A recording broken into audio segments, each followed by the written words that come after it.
All right, I know it's like 101 or so. We'll give everyone a few more minutes to make sure there's no one else that wants to come on. But those of you who are on, can you hear me talking?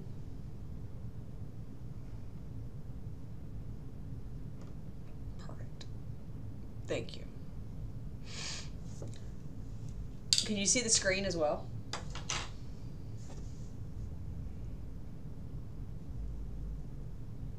Perfect. So we'll go ahead and start since we're recording it, and I'll post it just like I have the last two.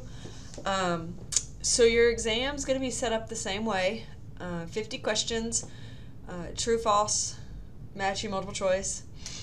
You have 90 minutes. You can go back to a question, just make sure you don't close the exam, but you can go back. You need the lockdown browser, but not the monitor. And again, it's open notes, open book. It's not open friend or internet, so you don't need to be working with somebody else. So, I'm going to apologize now. I have a terrible cold, and I really hate that I'm like coughing in y'all's ears, so I apologize now. But I had two questions that people emailed in. They were both actually emailed in a couple times. So, I'll answer those two questions first. So, coefficient of determination. So, this is r converted to r squared to the percentage of variance. So, good question. It's definitely on your test. I'll tell you that.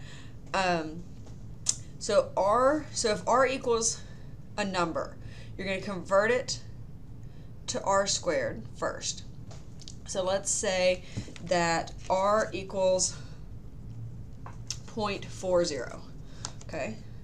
So you're going to take 0.40 times 0.40, which equals 0.16. Okay? So you're going to times that by 100 to get the percentage, okay, which is 16%. Okay?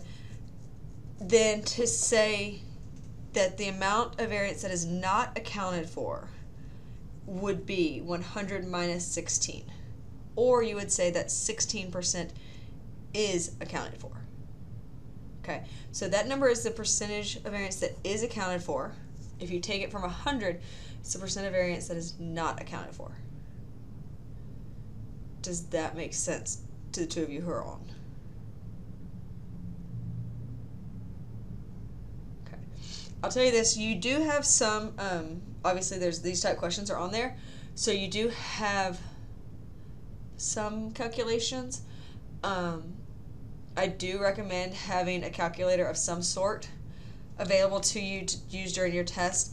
I will say I tried to make the numbers really pretty simple, honestly, so that if you don't have a calculator, you'll be okay, but a calculator is allowed. It would be helpful. So definitely use that.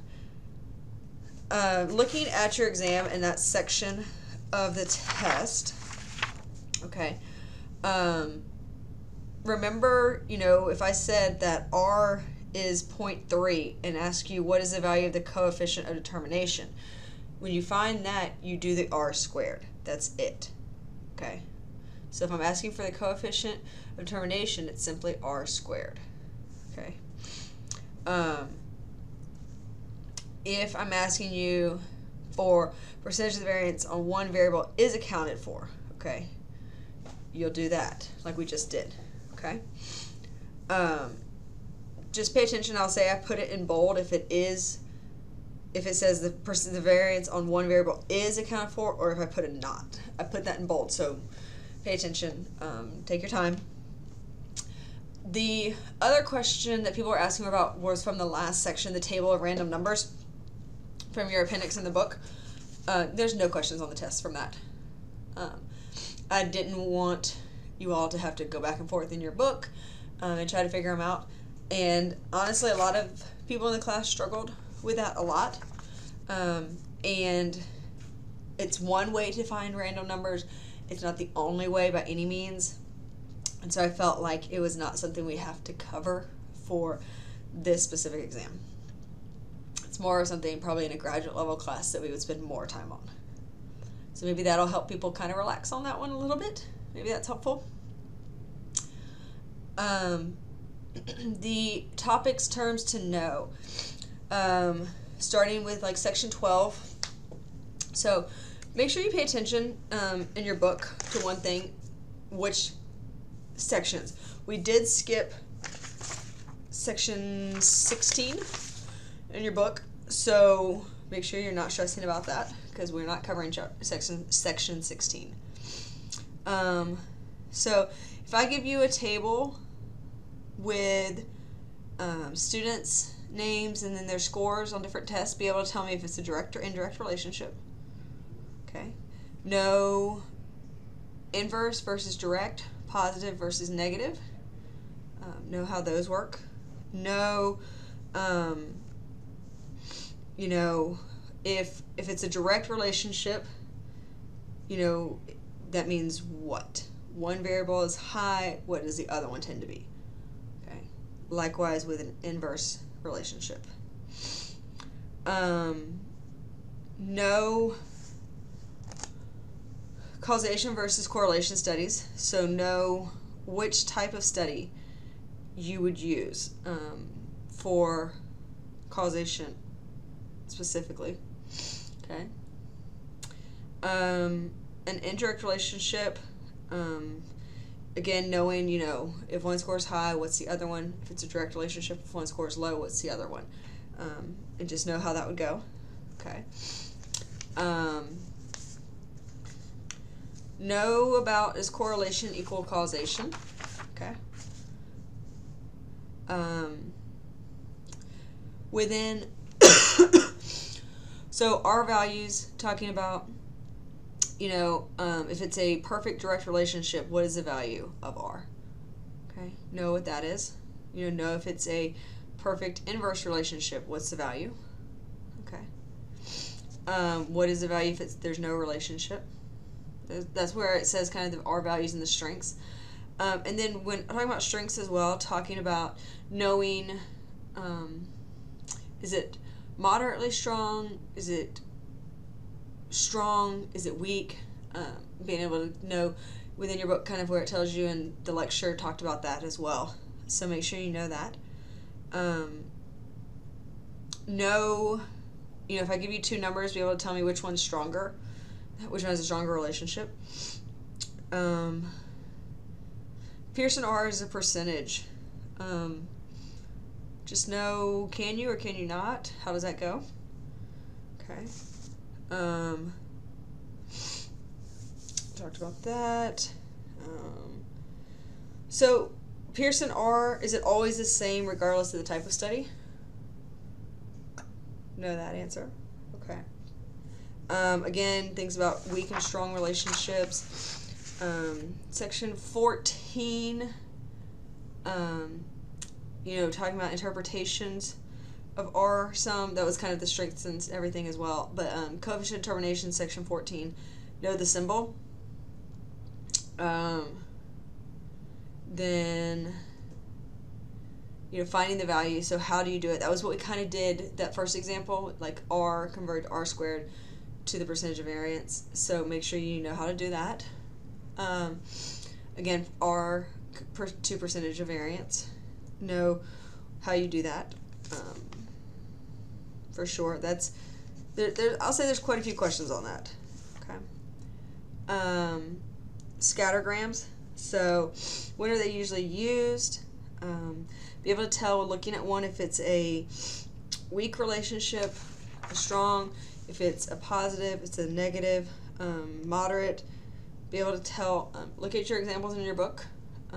I'd go back to your assignment on that because a number of y'all missed which figure in your book had the strongest relationship.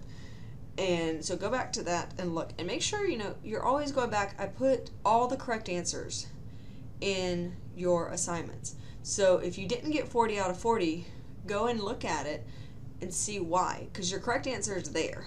I will say on this test, the same as the others, as far as I believe, there's not a question that you haven't seen in some shape or form pretty much. Okay, so make sure you're reviewing those questions. know what cluster sampling is. What is it? Give me a definition. Be able to identify a scenario for cluster sampling, for stratified random sampling, for simple random sampling. Be able to identify those and know the definitions. Sample size. Talk about how sample size impacts. How does it impact bias? How does it impact sampling errors? How does increasing it work with precision? Okay. Characteristics of a good sample. What are those characteristics that are in the book? What are not characteristics of a good sample? Precision, so that's within section 18. How do you increase, what is precision? Know that, first off. And then how do you increase it or decrease it? Okay. How do you reduce the sampling error? Can you? How do you do it? Sample size and bias. So how does the size of a sample impact bias, or does it? Diminishing returns. Know how that is related to sample size specifically. And then there's several things there about national opinion polls, specifically the sample size needed for national opinion polls, which are things like who people plan to vote for and different things like that. So those of you who are on the review, do you have any other questions? Anything you want me to go over? Anything I can help with?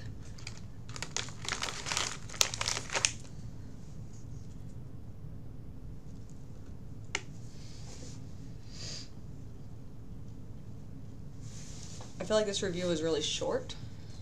I don't know if it's maybe these sections, I don't know. I felt like these sections might have been a little bit more challenging than the first few sections. This was the hardest of the 3 sections. But hopefully, if you've watched your lectures, you've done your assignments, and then you've gone back to see what you missed, then you feel pretty confident in the test. Remember, this is the last thing to do for this class, so make sure you finish this exam strong. It's going to make the difference in a lot of people's grades, whether or not they pass, whether or not they take it again in the summer or fall with me. So make sure you finish. If you have any questions as you're reviewing, make sure you ask me. We can go over something in the next few days. It opens on Monday morning and is due next Sunday night by 11:59. Do not be late. Okay. Several people have made zeros on their exams this semester because they have turned them in on Monday morning instead of Sunday night. You will make a 0. So don't make a 0 on this exam for no reason. Anything else you two want me to cover?